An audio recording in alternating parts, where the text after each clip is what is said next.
Shabbat Shalom. This Shabbat, we read from Parashat Vayechi. Vayechi comes from the word chai, meaning life. So, in typical Torah fashion, this portion is about death. The deaths of our patriarchs, Jacob and Joseph.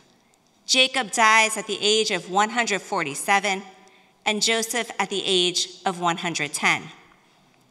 Many have referred to this portion as a premier example of an ethical will. Both Jacob and Joseph speak to their children about their faith in and relationship with God. They identify the importance of being buried in the land of Israel. They retell their life stories as they wish to be remembered. And they foretell the future for their descendants, leaving a guide to be followed by the generations to come. If this were simply the story of a family, one generation dying off and the next rising up, I would agree that we are being presented here with an ethical will. However, Jacob is not simply a father. He has been renamed Israel through a physical encounter with an angel of God. His name will become the name of our people, the Israelites. And far in the future, his name will become the name of the modern Jewish state. Standing before him, ready to receive their blessings, are not simply Jacob's sons and grandsons. These are the fathers of what will become the tribes of Israel. What we are reading is much more than an ethical will. It is the founding mission, a roadmap for the establishment of the Jewish people. What is the content of this guide? We learn first and foremost who our God is. Jacob states, El Shaddai appeared to me and blessed me, saying, I will make you fertile and numerous, making of you a community of people. The mission of our people is to be ever faithful to our God, the God of our ancestors, and to continually develop and deepen that connection. When Jacob provides a blessing for each of his sons and grandsons, as they say their final goodbyes, he blesses them not as individuals, but as tribes. In each blessing, he emphasizes their unique personalities and how these traits will play out when embodied by the tribe that carries their DNA. In Judah's blessing, he is compared to a lion. Others fear his power and ferocity. His descendants will use this trait to become leaders.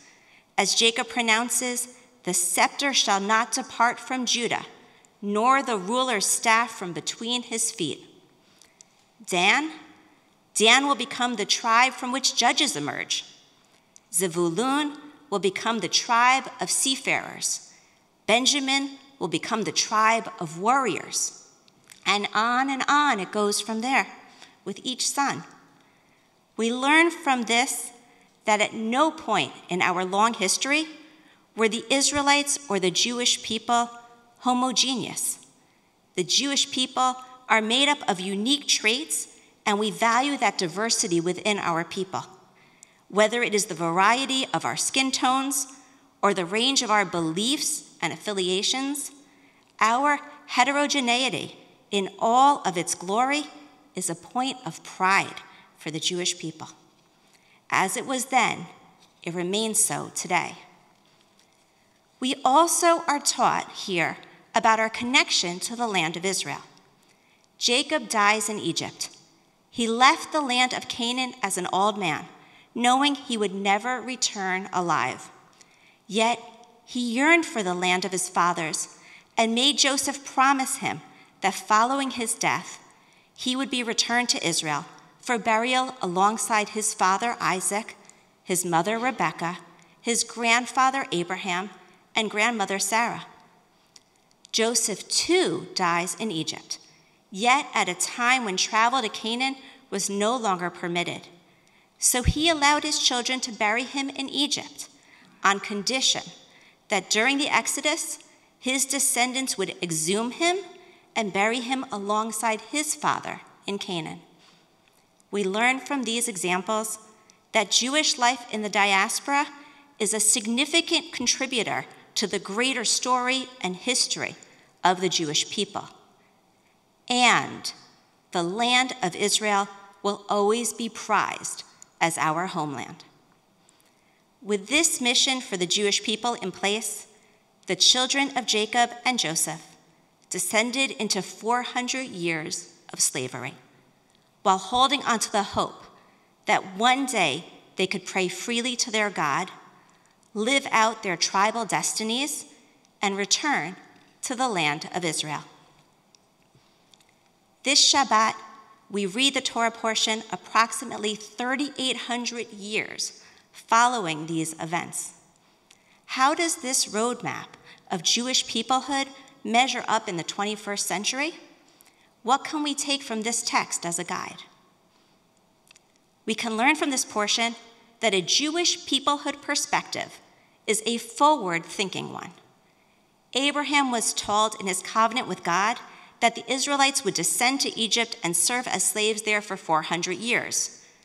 When Jacob joined Joseph and all of his children in Egypt, he understood that a period of extreme suffering that would bring the Israelites almost to the breaking point was only years away from becoming their reality.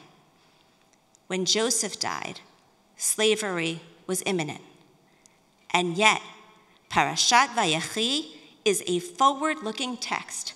Instead of addressing the moment at hand, Jacob and Joseph both, through their message, lead descendants to imagine this seemingly impossible, to envision that they will have a bright future.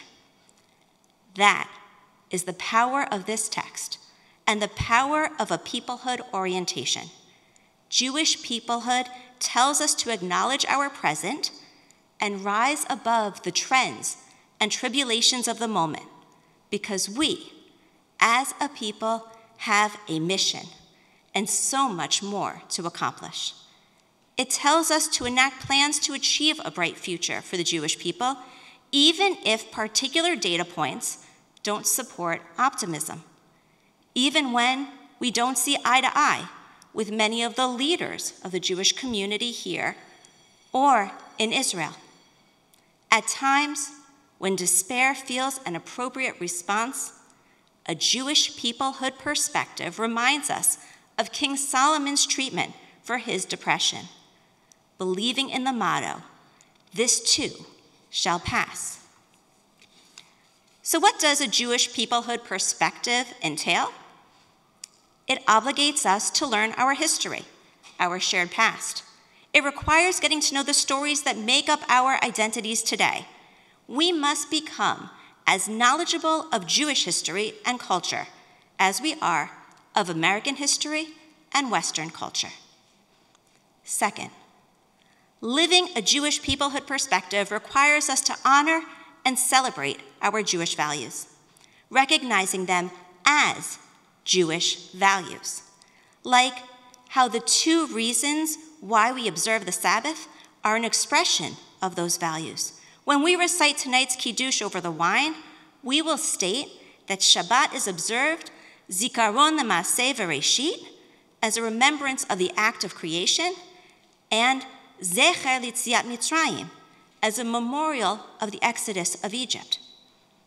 Each of these explanations for the observance of the Sabbath reflects values that we are required to enact. In the first reason for the Sabbath, we emphasize the value of rest and taking a break from the stressors caused by our constant need to be productive, which also means taking a break from the harm our dominion over the environment causes. We take this weekly sabbatical because we are created in God's image. God completed creating the world on the 6th day and modeled resting on the 7th day of creation, the very first Sabbath. The second reason for the Sabbath, the Exodus from Egypt, reflects the value of freedom and human rights. When our people were slaves, we experienced the denial of our human rights, how time was not our own to make sacred, how access to our God and our sense of nationhood was denied us. I recognize that Jews alone are not the only champions of human rights and care for the environment. Yes, these can even be considered universal values. However, what makes these values Jewish is our people's shared historic connection to them and how we champion them through our consistent, ritualized commitment to these values. Finally, having a Jewish peoplehood perspective requires us to envision and commit to a flourishing Jewish future. A Jewish peoplehood perspective isn't an easy one to adopt. It is far easier to take a critical view and say, I give up. I give up on fighting anti-Semitism in society and on college campuses. I give up on Israel and its new government. I give up on Tikkun Olam and fighting climate change.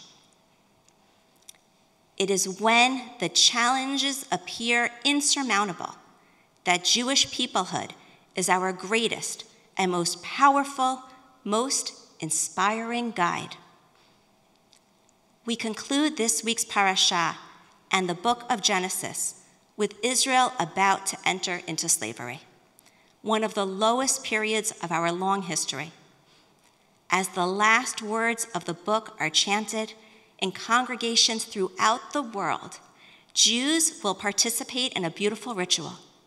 They will rise up on their feet and sing out in unison, Chazak, Chazak, V'nit Chazek.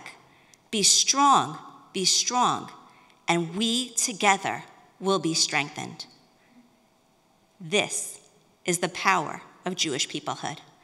At our darkest hours, at times when the future seems so uncertain, we stand as a people and reaffirm our belief in the power each of us holds as individuals and the greater strength we have as a community to bring about the future we desire and need. Shabbat Shalom.